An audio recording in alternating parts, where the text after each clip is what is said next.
Octopusy. Now that I've got your attention for my Snap Link radio show, what the hell have we read this week to talk about? And octopus, that'll be the thing.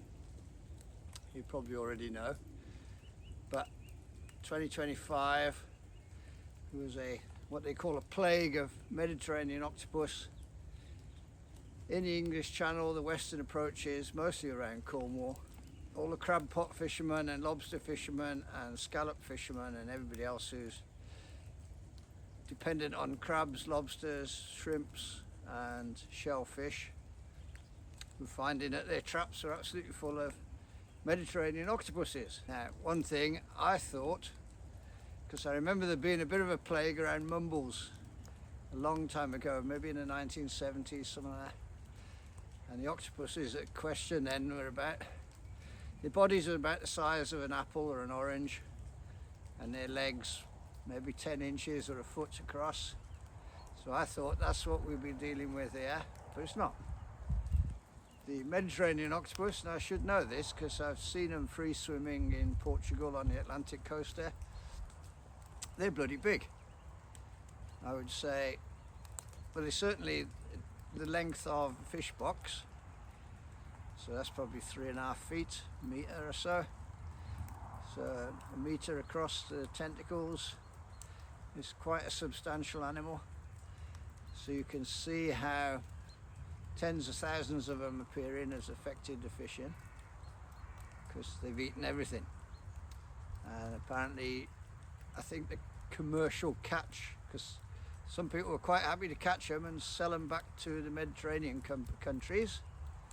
And I think they had like 150 or 1,500 tons compared to a normal year when they might have 1 ton of the same things.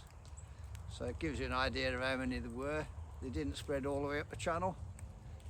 Apparently if you went up perhaps to the Isle of Wight, they all petered out. So it was all around Cornwall. But got me thinking that I did do a video in the summer because the fishing went very quiet, and we noticed there were no crabs. You could put a bait out in the Bristol Channel or one of the estuaries like the Neath Estuary. It should be alive with crabs and prawns and everything, and your bait would stay out for an hour and be completely untouched. So did we have a touch of the octopuses as well? I didn't see any reports of people catching them in pots or complaining, so I don't know. But anyway, these things happened before.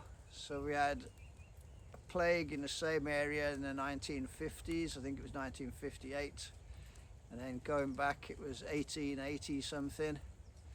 So then you bring it forward to 2025, so you're looking at sort of 60 years, something like that.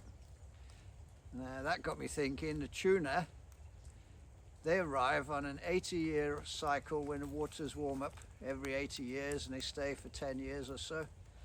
Now they've been around here for 10 years now. So they're coming to an end, or will be in the next couple of years, unless obviously the global warming completely eclipses the warm water cycle that they're moving on.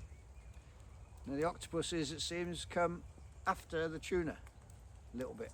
So 1930s for the tuna, 1950s you have the octopus. Probably no correlation whatsoever, because as far as I know, tuna and octopuses probably don't cross over at all. But who knows, because down in Cornwall last year there were no shortage of tuna, and obviously an octopus plague at the same time. Plague at the same time.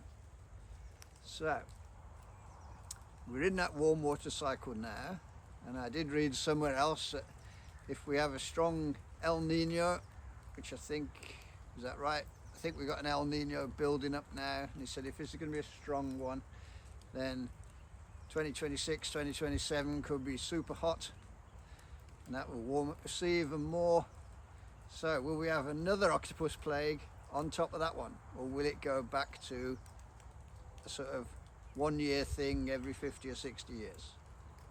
I don't know, but we're going to find out, because it's already February and The spring fish should be turning up at the end of the month, the first mullet. Although somebody did tell me they saw mullets in the Tower Estuary last week, I think it was. So if we actually have some dry weather, and we've got some now, but it's been belting down the rain all day.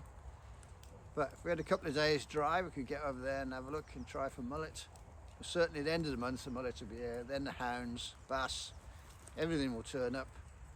So, will we have octopuses as well? I did try and eat one once, and it was like eating a rubber ring, but I think they cooked it wrong. That was in Italy, and it was like a Dunlop tyre. Apparently if you're going to cook them, you've got to cook them real quick. Have everything ready, super hot. Chuck it in, chuck it out, job done. Same as calamari, and then it'll be okay. So will we be eating octopus rings, and you can take that any way you want, this year or next year, or will something completely different happen? Because what if we do have a really stupidly hot year, because other people are having it? The Australians are having it right now. So what if we have record temperatures this summer? What's that going to do to the sea fishing? What's going to be out there? Who knows? Cats could be living with dogs, anything could happen. So that's my thought on the octopus thing. Was it them or was it the hounds that did for the crabs and the shrimps and the prawns? We'll have to wait and see. But anyway, at the moment the fishing's pretty slack. We had 5 rods out the other night with probably 8 baits between them, and 3 hours produced 1 dogfish. That gives you an idea of what the fishing's like at the moment. Grim. So, ta-ta for now, unless I think of something else. And I shall see you on the next fishing video, when we will thrillingly catch bugger all, I should imagine. But that should change. Chin chin.